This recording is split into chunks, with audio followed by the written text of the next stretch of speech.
Hello, আসসালামু আলাইকুম। এসএসসির সকল বন্ধুদের শুভেচ্ছা। আজকে আমরা যে টপিক নিয়ে কথা বলবো সেটা হচ্ছে প্যারাগ্রাফ। প্যারাগ্রাফ জিনিসটা আসলে কি, আমরা এটা একটু অল্প কথা বোঝার চেষ্টা করি।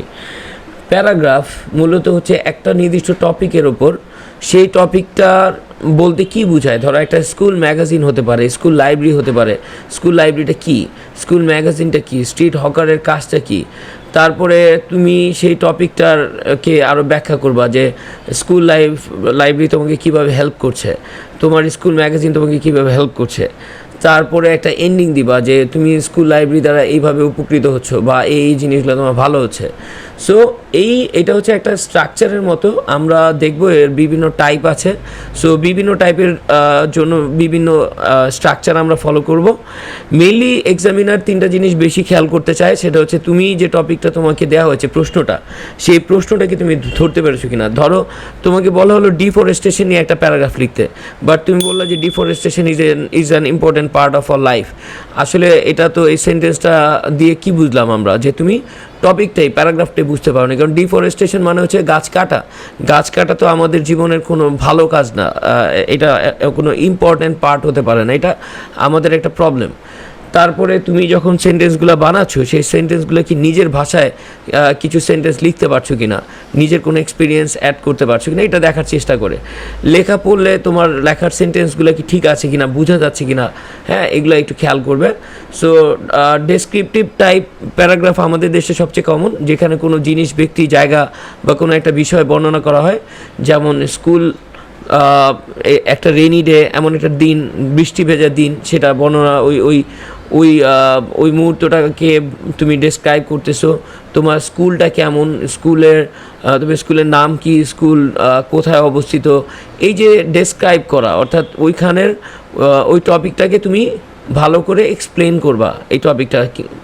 তারপরে হচ্ছে ইয়োর ফেভারিট টিচার, তোমার প্রিয় শিক্ষক কে, কীভাবে তার সাথে পরিচয় হলো, কেন সে তোমার ফেভারিট টিচার, উনি কীভাবে তোমাকে ইন্সপায়ার করে। হ্যাঁ, এই যে একটা কি বলবো, তুমি যে একটা ধারা মেনটেন করে লিখছো। ওকে, সো তোমাকে অবশ্যই খেয়াল রাখতে হবে যে তোমার প্যারাগ্রাফের টপিকটা কি, এটা কি ডেসক্রাইব করার। যেমন ট্রাফিক জ্যাম জিনিসটা কি, তো তোমার ফেভারিট টিচার কে, হ্যাঁ, এটা কোনো জিনিস হতে পারে, ব্যক্তি, জায়গা, কোনো বিষয় হতে পারে। তোমাকে এটা ডেসক্রাইব করতে বলা হয়েছে, অর্থাৎ ব্যাখ্যা করতে বলা হয়েছে। ওকে, তুমি এটা কীভাবে বুঝতে পারো যে কী, কেমন, কোথায়, এই তিনটা প্রশ্নের উত্তর দিলেই হয়ে যায়। যেরকম আমরা যদি একটু ধরার চেষ্টা করি যে ট্রাফিক জ্যামটা কী, ইয়োর ফেভারিট টিচার, তোমার পছন্দের একজন টিচার যার সম্পর্কে তুমি ব্যাখ্যা করো। হ্যাঁ, কেন উনি তোমার ফেভারিট টিচার। একটা রেনি ডে, এমন একটা দিন যেটা কেমন ছিল, এই রেনি ডেটা আসলে কেমন, খুব ভালো লেগেছিল, তোমার মাইন্ড অনেক চেঞ্জ হয়ে গেছে, তুমি অনেক কি বলবো, অনেক হাসি খুশি, খুব আনন্দের একটা দিন কাটিয়েছো।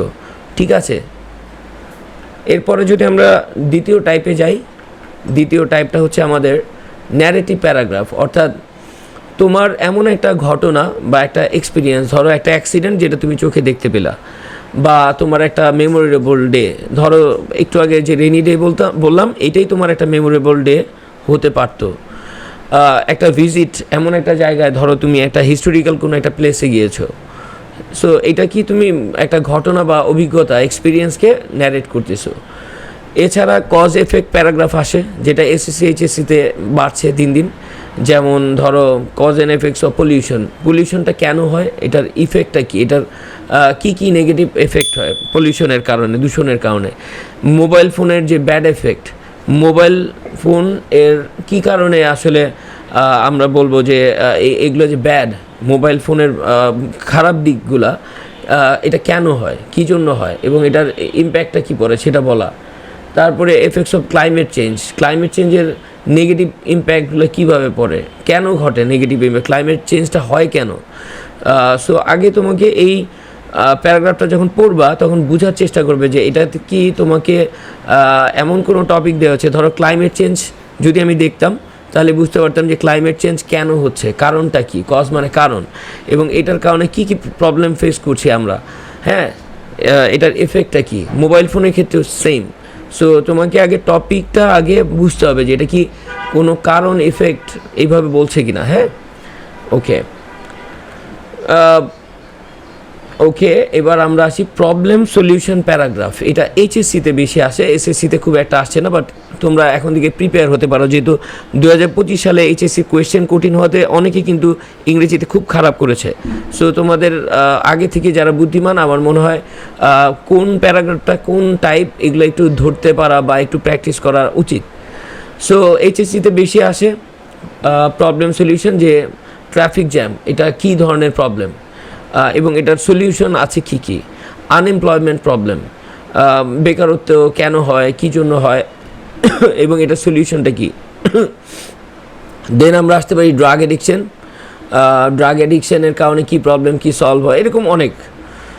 কিন্তু তোমার খেয়াল রাখতে হবে যে যখন প্রবলেম সলিউশন প্যারাগ্রাফগুলো আসবে, শুধু প্রবলেম বললে হবে না, তোমাকে কিছু সলিউশন নিজের থেকেও বলার চেষ্টা করতে হবে। ঠিক একইভাবে তুমি যখন কজ এফেক্ট টাইপ প্যারাগ্রাফ পাবা, তখন তোমাকে কারণ বলতে হবে এবং এটার কারণে কি কি প্রভাব পড়ছে এটা বলার চেষ্টা করতে হবে।